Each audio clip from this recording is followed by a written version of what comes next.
हर हर महादेव। शिव से जुड़ी बातें। यहाँ यह बात ध्यान रखने की है कि वेद कहते हैं कि ईश्वर अजन्मा है। यहाँ हम ईश्वर की बात नहीं करेंगे, देवों के देव महादेव की बात करेंगे, जो सबसे ज़्यादा ईश्वर तुल्य है। हिंदू धर्म मानता है कि ईश्वर ने कुछ भी नहीं बनाया, उसकी उपस्थिति से सब कुछ स्वतः ही बनता गया।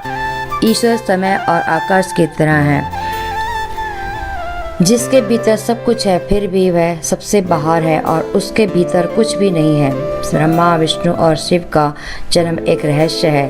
तीनों के जन्म की कथाएं वेद और पुराणों में अलग अलग हैं। उनके अलग अलग होने के कारण यह है कि जो शिव को मानते हैं वे शिव को ही केंद्र में रखकर अपना दर्शन करते हैं, और जो विष्णु को मानते हैं वे विष्णु को केंद्र में रखते हैं। लेकिन सभी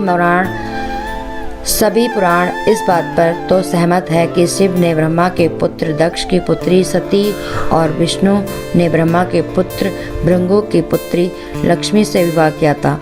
ऐसे में सभी तरह की अलंकारिक और श्रृंगारिक कथाओं के रहस्य को समझना जरूरी है। अलग अलग पुराणों में भगवान शिव और विष्णु के जन्म के विषय में कई कथाएं प्रचलित हैं। शिव पुराण के अनुसार भगवान शिव को स्वयंभू माना गया है, जबकि विष्णु पुराण के अनुसार भगवान विष्णु स्वयंभू है। शिव पुराण के अनुसार एक बार जब भगवान शिव अपने टखने पर अमृत मल रहे थे, तब उससे भगवान विष्णु पैदा हुए, जबकि विष्णु पुराण के अनुसार ब्रह्मा भगवान विष्णु की नाभि कमल से पैदा हुए, जबकि शिव भगवान विष्णु के माथे के तेज से उत्पन्न हुए बताए गए हैं। विष्णु पुराण के अनुसार माथे के तेज से उत्पन्न होने के कारण ही शिव हमेशा योग मुद्रा में रहते हैं। शिव के जन्म की कहानी हर कोई जानना चाहता है। श्रीमद् भागवत के अनुसार एक बार जब भगवान विष्णु और ब्रह्मा अहंकार से अभिभूत हो स्वयं को श्रेष्ठ बताते हुए लड़ रहे थे, तब एक जलते हुए खंभे जिसका कोई भी छोर ब्रह्मा या विष्णु नहीं समझ पाए, उससे भगवान शिव प्रकट हुए। यदि किसी का बचपन है तो निश्चित ही जन्म भी होगा और अंत भी। विष्णु पुराण में शिव के बाल रूप का वर्णन मिलता है। इसके अनुसार ब्रह्मा को एक बच्चे की जरूरत थी, उन्होंने इसके लिए तपस्या की। तब अचानक उनकी गोद में रोते बालक शिव प्रकट हुए। ब्रह्मा ने बच्चे से रोने का कारण पूछा तो उसने बड़ी मासूमियत से जवाब दिया कि उसका नाम ब्रह्मा नहीं है, इसलिए वह रो रहा है। तब ब्रह्मा ने शिव का नाम रुद्र रखा, जिसका अर्थ होता है रोने वाला। शिव तब भी चुप नहीं हुए, इसलिए ब्रह्मा ने उन्हें दूसरा नाम दिया, पर शिव को वह नाम पसंद नहीं आया और वे फिर भी चुप नहीं हुए। इस तरह शिव को चुप कराने के लिए ब्रह्मा ने 8 नाम दिए और शिव 8 नामों रुद्र, सर्व, भाव, उग्र, भीम, पशुपति, ईशान और महादेव से जाने गए। शिव पुराण के अनुसार ये नाम पृथ्वी पर लिखे गए थे। शिव के इस प्रकार ब्रह्मा पुत्र के रूप में जन्म लेने के पीछे भी विष्णु पुराण की एक पौराणिक कथा है। इसके अनुसार जब धरती, आकाश, पाताल समेत पूरा ब्रह्मांड जलमग्न था, तब ब्रह्मा, विष्णु और महेश के सिवा कोई भी देव या प्राणी नहीं था।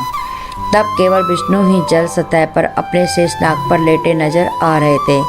तब उनकी नाभि से कमलनाल पर ब्रह्मा जी प्रकट हुए। ब्रह्मा विष्णु जब सृष्टि के संबंध में बातें कर रहे थे तो शिव जी प्रकट हुए। ब्रह्मा ने उन्हें पहचानने से इनकार कर दिया।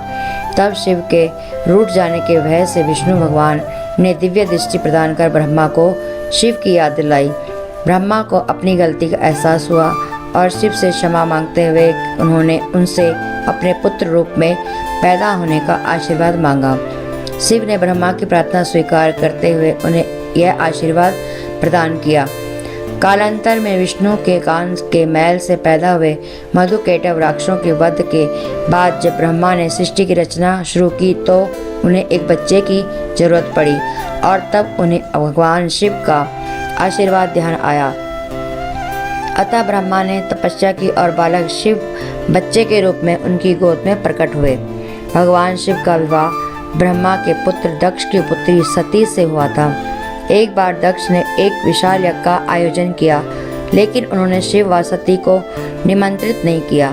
भगवान शिव के मना करने के बाद भी सती इस यज्ञ में आई और जब उन्होंने यज्ञ में अपने पति शिव का अपमान होते देखा तो यज्ञ वेदी में कूदकर उन्होंने अपने देह का त्याग कर दिया। जब भगवान शिव को यह बात ज्ञात हुआ तो उन्होंने क्रोध में अपने सिर से एक जटा उखाड़ी और उसे रोषपूर्वक पर्वत के ऊपर पटक दिया। उस जटा से महाभयंकर वीरभद्र प्रकट हुए। शिव के इस अवतार ने दक्ष के यज्ञ का विध्वंस कर दिया और दक्ष का सिर काटकर उसे मृत्युदंड दिया। बाद में देवताओं के अनुरोध करने पर भगवान शिव ने दक्ष के सिर पर बकरे का मुंह लगाकर उसे पुनः जीवित कर दिया। वीरभद्र के अलावा शिव के 18 और अवतार हैं, जिनके नाम इस प्रकार हैं: पिपलाद, नंदी, भैरव, अश्वत्थामा, सर्वावतार, गृहपति, दुर्वासा, हनुमान, ऋषभ, यतिनाथ, कृष्णदर्शन, अवधूत, भिक्षुवर्य, सुरेश्वर, किरात, नर्तक, ब्रह्मचारी और यक्ष। एक बार ब्रह्मा और विष्णु में श्रेष्ठता को लेकर विवाद होने लगा। दोनों निर्णय के लिए भगवान शिव के पास गए। विवाद का हल निकालने के लिए भगवान शिव साकार से निराकार रूप में प्रकट हुए। शिव का निराकार रूप अग्नि स्तंभ के रूप में नजर आ रहा था।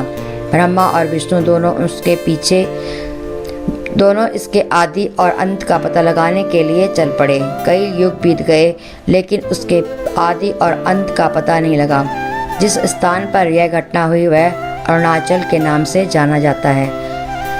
ब्रह्मा और विष्णु को अपनी भूल का एहसास हुआ। भगवान शिव साकार रूप में प्रकट हुए और कहा कि आप दोनों ही बराबर हैं।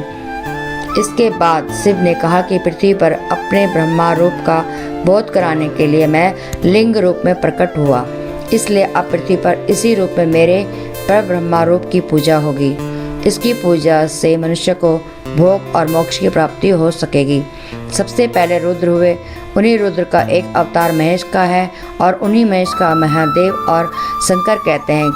वे शिव अर्थात ब्रह्मा के समान होने के कारण शिव कहलाए। हालांकि शिव उनका नाम नहीं है।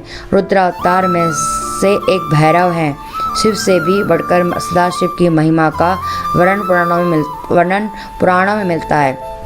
सदाशिव को ब्रह्मा, विष्णु और महेश आदि का पिता माना गया है। सदाशिव की शक्ति को प्रधान प्रकृति कहा गया है, जो बाद में अम्बा नाम से प्रसिद्ध हुई।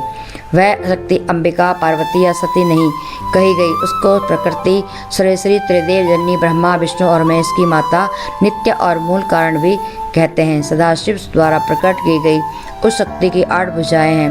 पराशक्ति जगत जननी वह देवी नाना प्रकार की गतियों से संपन्न है और अनेक प्रकार के अस्त्र शक्ति धारण करती है। पहले शिव थे रुद्र, वैदिक काल के रुद्र और उनके अन्य स्वरूप तथा जीवन दर्शन को पुराणों में विस्तार मिला। वेद जिन्हें रुद्र कहते हैं, पुराण उन्हें शंकर और महेश कहते हैं। 12 काल के पूर्व के कालों में भी शिव थे। उन कालों के शिव की गाथा अलग है। देवों के देव महादेव, देवताओं के दैत्यों से प्रतिस्पर्धा चलती रहती थी। ऐसे में जब भी देवताओं पर घोर संकट आता था तो वे सभी देवादिदेव महादेव के पास जाते थे।